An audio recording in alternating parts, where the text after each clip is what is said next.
Ximo i la vergonya, un conte de contes en valencià.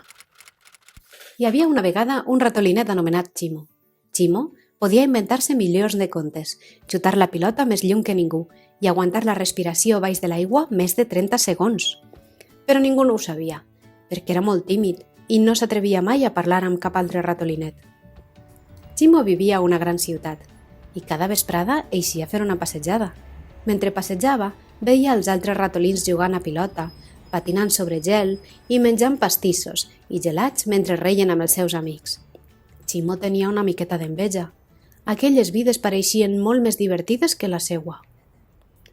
Va seure a un banc al solet mentre pensava en tot allò, i tan despistat com estava, no es va adonar de que tenia companyia.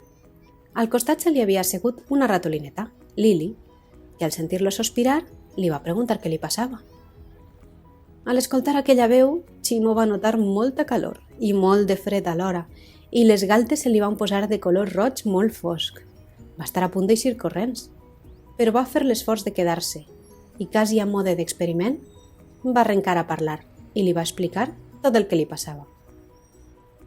Lili, que se l'havia escoltat molt atenta, li va dir: «És veritat que hi ha moltes coses que pots fer tu sol, però és més divertit si les fas amb amics. Ara mateix me n'anava a patinar. T'avellis vindre amb mi?» Ximo, amb les galtes enceses i ganes de posar el cap baix de terra com un estruç, va tornar a fer l'esforç i amb un ratget de veu va dir: «D'acord». Lili el va portar a la pista de patinatge. Van fer saltirons, voltes infinites i fins i tot una coreografia. A Ximo li feia mal la panxa de tant de riure. Va conèixer a Pau, a Jordi i a Lluna, els amics de Lili, i junts van anar a menjar gelats i pastissos.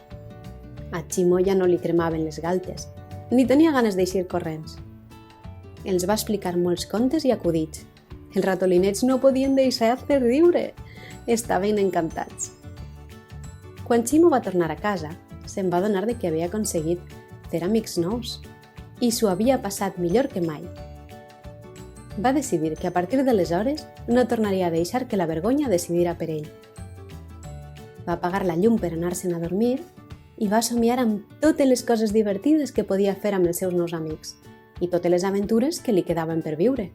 I fins i tot aquell somni va ser el millor de tots.